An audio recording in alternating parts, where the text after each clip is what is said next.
கசிவடைந்திருக்கக்கூடிய ஈரானுக்கு எதிரான அமெரிக்காவினுடைய இஸ்ரேலி ஆக்கிரமிப்பினுடைய ஃபைனல் ப்ளோ தாக்குதல் திட்டங்களும் ஈரானுக்கு எதிரான இந்த தாக்குதல் திட்டத்திலே குறிப்பிடப்பட்டிருக்கக்கூடிய 7 தாக்குதல் வழிமுறைகளும் ஈரானுக்கு எதிரான அமெரிக்காவினுடைய இஸ்ரேலி ஆக்கிரமிப்பினுடைய தாக்குதல் திட்டங்களில் ஈரானுக்கு சவாலாக இருக்கக்கூடிய தாக்குதல் திட்டம் என்ன? ஈரான் அமெரிக்காவின் சாத்தியமான இந்த தாக்குதல் திட்டங்களை எவ்வாறு முறியடிக்கப் போகின்றது? எவ்வாறான ஆச்சரியங்களை ஈரான் களமிறக்கப் போகின்றது?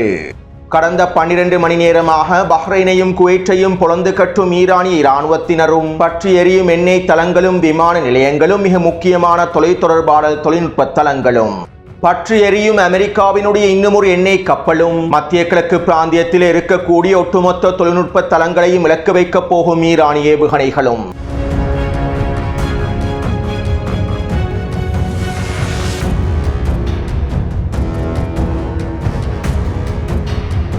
டொனால்ட் ட்ரம்ப் எவ்வாறு இந்த போரிலிருந்து வெளியேறுவதற்கு முயற்சி செய்கின்றார்? ஈரானுக்கு எதிரான ஃபைனல் ப்ளோ தாக்குதல்களை மேற்கொண்டு விட்டு 2 வாரத்திற்குள்ளே ஈரானுக்கு எதிரான வெற்றியை அறிவிப்பதற்கு எவ்வாறு முயற்சி செய்கின்றார்? 2 வாரங்களுக்கு பின்பு அடிமை அரபு நாடுகள் இஸ்ரேலி ஆக்கிரமிப்பின் உதவியோடு எவ்வாறு ஈரானுக்கு எதிரான தாக்குதல்களை மேற்கொள்ளப் போகின்றார்கள்? இதற்காக இவர்கள் எவ்வாறான திட்டங்களை வகுத்துள்ளார்கள் என்பது தொடர்பாக நேற்றிரவு வெளியிட்ட காணொளியில் பல முக்கியமான தகவல்களை பதிவிட்டிருந்தேன். நேற்றிரவு வெளியிட்ட காணொளியை பார்வையிடாதவர்கள் தயவு செய்து கீழே இருக்கக்கூடிய லிங்கினை பயன்படுத்தி பார்வையிடுங்கள். அப்போது தான் களத்தினுடைய உண்மையான தன்மைகளையும் தொடர்ச்சியையும் உங்களுக்கு தெளிவாக புரிந்து கொள்ள முடியும். அத்தோடு இந்த நிலைமைகள் தொடர்பாகவும் 2 வாரங்களுக்குள்ளே அமெரிக்கா குறித்த போரிலிருந்து வெளியேறுவது தொடர்பாகவும் டொனால்ட் ட்ரம்பினுடைய தற்போதைய முடிவுகள் தொடர்பாகவும் மிக முக்கியமான இராணுவ ஆய்வாளர்களில் ஒருவரான பேராசிரியர் ஜோன் மியர் ஷைமர் இவ்வாறு தெரிவித்துள்ளார். இதற்கு பிறகு டொனால்ட் ட்ரம்பினால் பின்வாங்கவே முடியாது.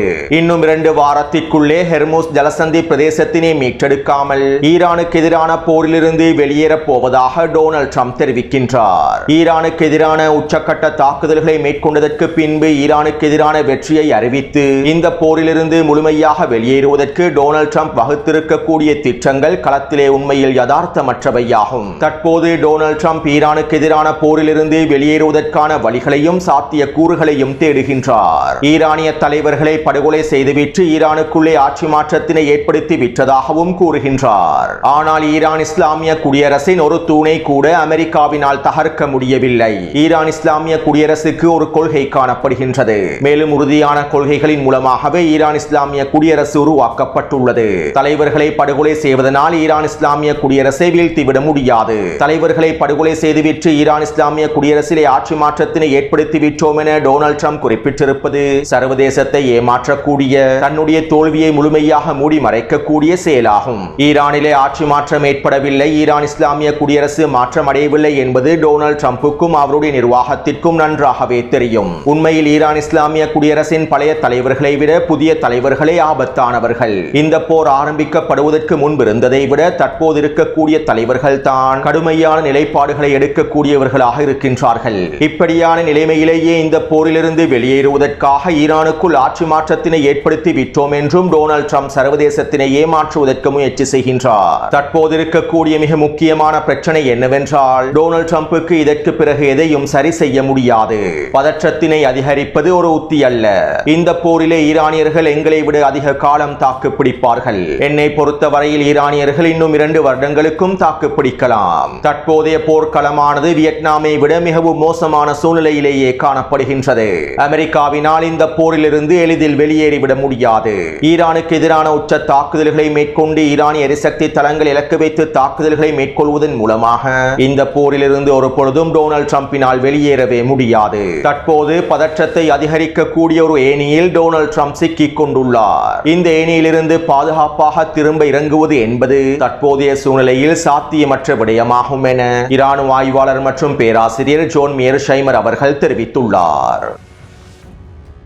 அடுத்து கடந்த 27ஆம் திகதி இரவு மற்றும் 28ஆம் திகதி காலை வேளைகளில் அமெரிக்காவும் இஸ்ரேலி ஆக்கிரமிப்பும் ஈரானுக்கு எதிரான ஃபைனல் ப்ளோ தாக்குதல்களை மேற்கொள்வதற்கே திட்டமிட்டிருந்துள்ளார்கள். கடந்த வெள்ளிக்கிழமை இரவு அல்லது சனிக்கிழமை காலையிலேயே ஈரானுக்கு எதிரான உச்சக்கட்ட ஃபைனல் ப்ளோ தாக்குதல்களை மேற்கொள்வதற்கு எல்லாவிதமான தயார்படுத்தல்களையும் இவர்கள் மேற்கொண்டிருந்துள்ளார்கள். மேலும் அமெரிக்காவும் இஸ்ரேலி ஆக்கிரமிப்பும் ஈரானுக்கு எதிரான இந்த ஃபைனல் ப்ளோ தாக்குதல்களுக்கு ஹமான் தாக்குதல் என்றும் பெயர் வைத்துள்ளார்கள்.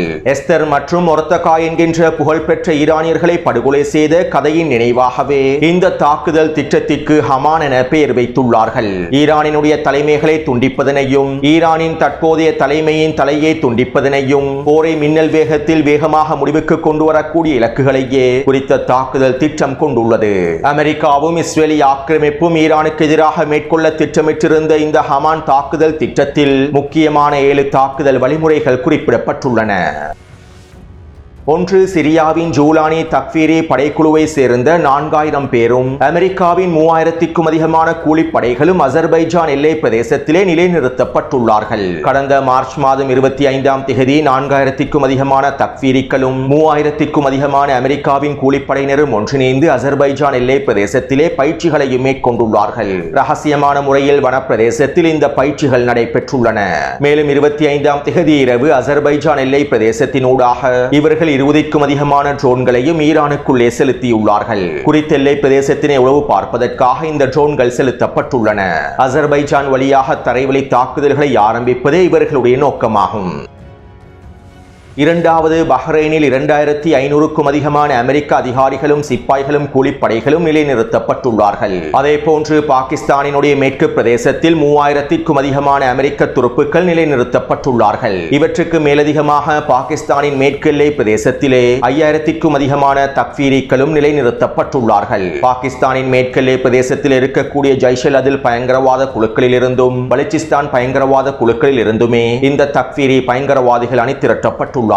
இவர்கள் பாகிஸ்தான் மேற்கு எல்லை பிரதேசத்திலே நிலைநிறுத்தப்பட்டுள்ளார்கள். மேலும் இவர்களுடைய தாக்குதல் திட்டம் ஈரானினுடைய தெற்கு பிரதேசத்தில் இருக்கக்கூடிய மிக முக்கியமான துறைமுகமான சபாஹர் துறைமுகத்தை கைப்பற்றுவதாகும். பாகிஸ்தானின் மேற்கு பிரதேசத்திலே நிலை கொண்டிருக்கக்கூடிய தக்ஃபீரி படைகளும் அமெரிக்காவின் கூலிப்படைகளும் ஒன்றிணைந்து சபாஹர் துறைமுகத்தை கைப்பற்றுவார்கள். அதே நேரம் பஹ்ரைனில் இருக்கக்கூடிய அமெரிக்க துருப்புக்களும் கூலிப்படைகளும் பந்தர் அப்பாஸ் துறைமுகத்தின் வடமேற்கு பிரதேசத்தினூடாக நுழைந்து ஈரானின் மத்திய பிரதேசமான யசித் பிரதேசத்தை நோக்கி நகர்வார்கள். மேலும் சபாஹர் துறைமுகத்தை கைப்பற்றக்கூடிய தக்ஃபீரிகளும் அமெரிக்க துருப்புக்களும் ஒன்றிணைந்து ஈரானின் மத்திய பிரதேசமான யசித் பிரதேசத்தை நோக்கி நகர்வார்கள். ஈரானின் மத்திய பிரதேசமான யசித் பிரதேசத்தில் மிக முக்கியமான ஏவுகணை நகரங்கள் இருக்கின்றன. இந்த நகரங்களை கைப்பற்றுவதற்காகவே 2 புறத்திலிருந்தும் இவர்கள் படையெடுப்பார்கள். 3. ஈராக்கின் குர்திஸ்தான் எல்லை பிரதேசத்திலே 8000க்கும் அதிகமான குர்திஸ் பிரிவினைவாத பயங்கரவாதிகள் நிலைநிறுத்தப்பட்டுள்ளார்கள். மேலும் குர்திஸ்தான் பிரதேசத்திலே 5000க்கும் அதிகமான அமெரிக்க கூலிப்படைகளும் களமிறக்கப்பட்டுள்ளார்கள். இவர்கள் ஒன்றிணைந்து குர்திஸ்தான் எல்லை வழியாக ஈரானின் மேற்கு பிரதேசத்தை நோக்கி தரைவழி தாக்குதல்களை ஆரம்பிப்பார்கள். 4. தெற்கு ஈரான் மற்றும் தெஹ்ரானில் இருக்கக்கூடிய மின்சார கட்டமைப்புகளையும் எரிசக்தி கட்டமைப்புகளையும் இலக்கு வைத்து அமெரிக்காவும் இஸ்ரேலிய ஆக்கிரமிப்பும் தாக்குதல்களை மேற்கொள்ளும். இதன் மூலம் தெஹ்ரானையும் தெற்கு பிரதேசத்தையும் முழுமையாக இருளில் மூழ்கடிக்கும். இவ்வாறு மின்சார கட்டமைப்புகளையும் எரிசக்தி கட்டமைப்புகளையும் இலக்கு வைத்து அனைத்து விதமான தாக்குதல்களும் ஆரம்பிக்கப்படும். இதற்கு பிறகு புஷர் பிரதேசத்தில் இருக்கக்கூடிய அணுமின் நிலையத்தை இலக்கு வைத்து தாக்குதல்களை மேற்கொள்வார்கள். இவ்வாறு புஷர் அணுமின் நிலையம் இலக்கு வைக்கப்பட்டதும் ஈரானினுடைய உயர்மட்ட தலைமைகள் சிக்கலுக்குள் தள்ளப்படுவார்கள்.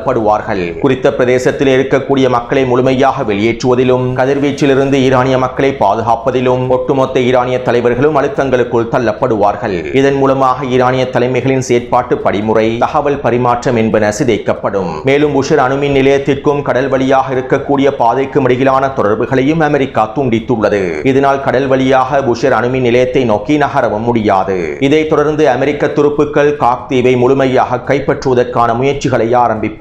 புஷர் அணுமின் நிலையம் தாக்கப்பட்டதும் ஈரானிய தலைமைகளுக்குள் ஏற்படக்கூடிய பதற்ற நிலைமையை பயன்படுத்தி காக் தீவை முழுமையாக அமெரிக்கா கைப்பற்றுவதற்கான முயற்சிகளை மேற்கொள்ளும்.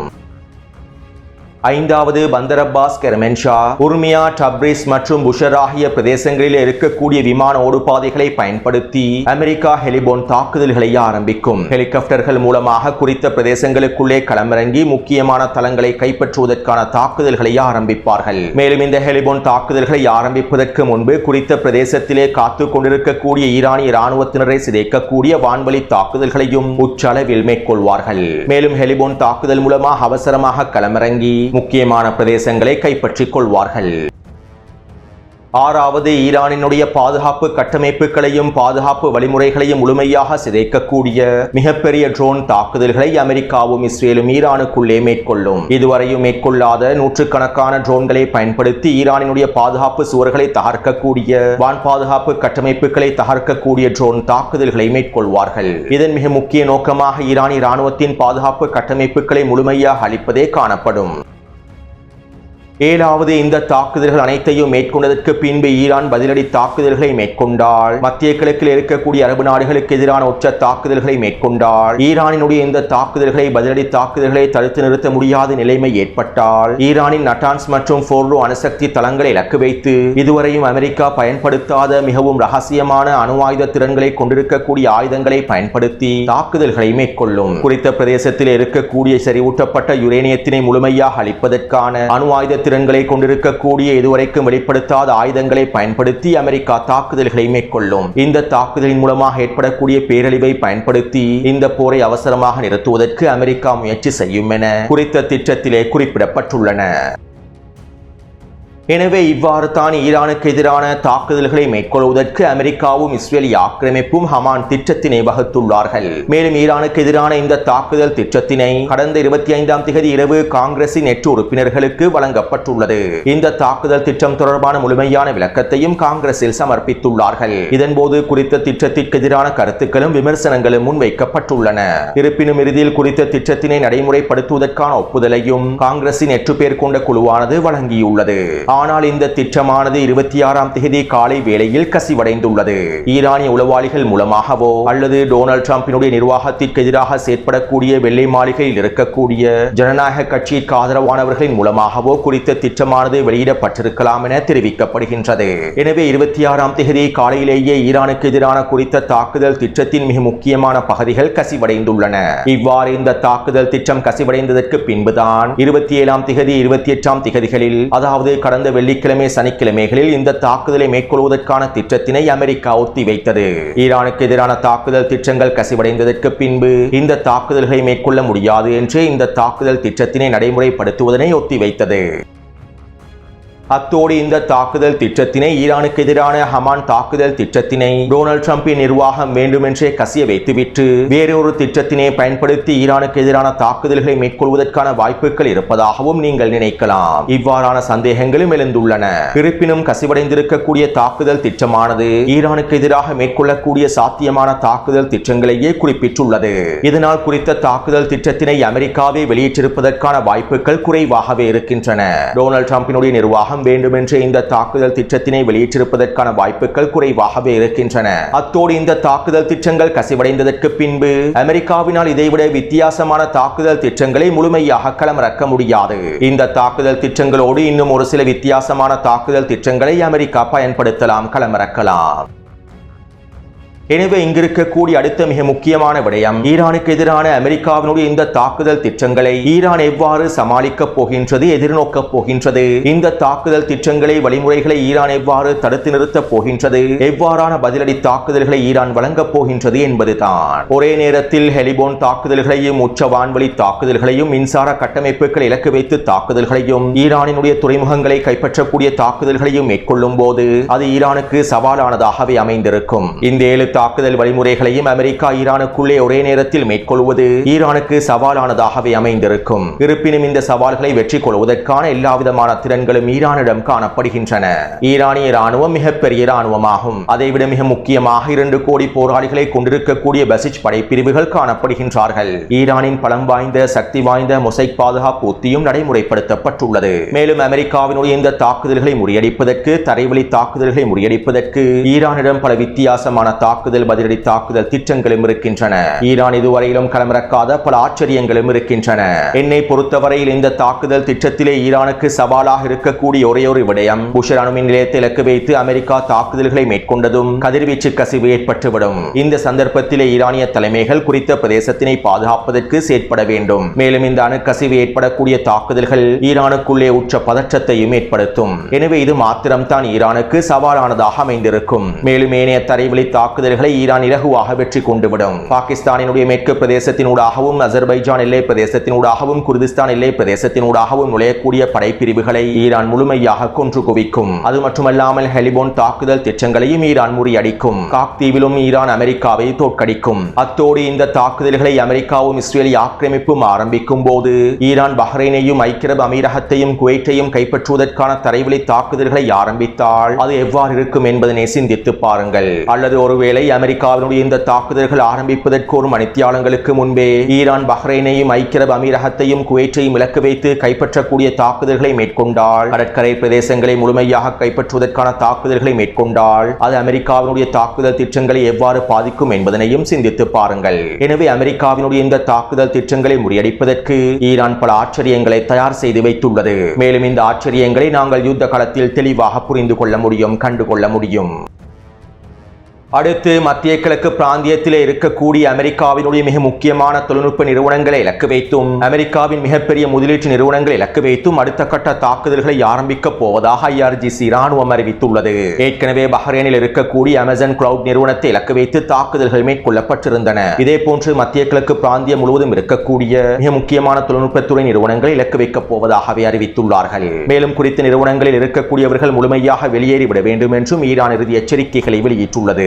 அத்தோடு கடந்த 12 மணி நேரமாக பஹ்ரைனையும் குவைத்தையும் இலக்கு வைத்து ஈரான் புலந்து கட்டி வருகின்றது. பஹ்ரைனுக்குள்ளே 8 வெடிப்புகள் பதிவாகியுள்ளன. பஹ்ரைனினுடைய விமான நிலையத்தினை இலக்கு வைத்து தாக்குதல்கள் மேற்கொள்ளப்பட்டுள்ளன. அதே போன்று பஹ்ரைனில் இருக்கக்கூடிய அமெரிக்க தளத்தில் 4 வெடிப்புகள் பதிவாகியுள்ளன. பஹ்ரைனின் கைத்தொழில் வளாகத்தில் 2 வெடிப்புகள் பதிவாகியுள்ளன. பஹ்ரைனில் இருக்கக்கூடிய மிகப்பெரிய அமேசான் கிளவுட் சேவை நிறுவனத்திற்கு தகவல் தொடர்புகளை வழங்கக்கூடிய பஹ்ரைனின் மிக முக்கியமான தொலைத்தொடர்பு வலையமைப்பை இலக்கு வைத்தும் தாக்குதல்கள் மேற்கொள்ளப்பட்டுள்ளன. அதே போன்று பஹ்ரைனின் ஹமாலா பிரதேசத்திலே நிலை கொண்டிருக்கக்கூடிய 100க்கும் அதிகமான அமெரிக்க சிப்பாய்களை இலக்கு வைத்து ஏவுகணை தாக்குதல்கள் மேற்கொள்ளப்பட்டுள்ளன. இந்த தாக்குதலிலே பல அமெரிக்க சிப்பாய்களும் அதிகாரிகளும் கொத்தாக அளிக்கப்பட்டுள்ளார்கள். அதே போன்று குவைத்தினுடைய விமான நிலையத்தில் இருக்கக்கூடிய 4 எரிபொருள் தொட்டிகளை இலக்கு வைத்தும் தாக்குதல்கள் மேற்கொள்ளப்பட்டுள்ளன. இதனால் குவைத் விமான நிலையத்தில் மிகப்பெரிய தீப்பரவல் ஏற்பட்டுள்ளது. அதே போன்று குவைத்தில் இருக்கக்கூடிய 3 தளங்களில் வெடிப்புகள் பதிவாகியுள்ளன. அத்தோடு கத்தாருக்கு அருகாமையில் நிலை கொண்டிருக்கக்கூடிய அமெரிக்காவின் இன்னும் ஒரு எண்ணெய் கப்பலை இலக்கு வைத்தும் தாக்குதல்களை மேற்கொண்டிருந்தார்கள். இந்த எண்ணெய் கப்பலில் தீப்பரவல் ஏற்பட்டிருப்பதாகவும் தெரிவிக்கப்படுகின்றது. அதாவது ஈரான் தற்போது மத்திய கிழக்கு பிராந்தியத்திலே தாக்குதல்களுடைய வீரியத்தையும் எண்ணிக்கையையும் அதிகரித்துள்ளது. கடந்த 2 நாட்களை விட தற்போதைய தாக்குதல்கள் அதிகமாகவே மேற்கொள்ளப்பட்டு வருகின்றன. எனவே இந்த காணொலி தொடர்பான கருத்துக்களை பதிவிடுங்கள். அடுத்த காணொலி விரைவாக பதிவிடுகின்றேன். தொடர்ந்து என்னுடன் இணைந்திருங்கள். நன்றி, வணக்கம்.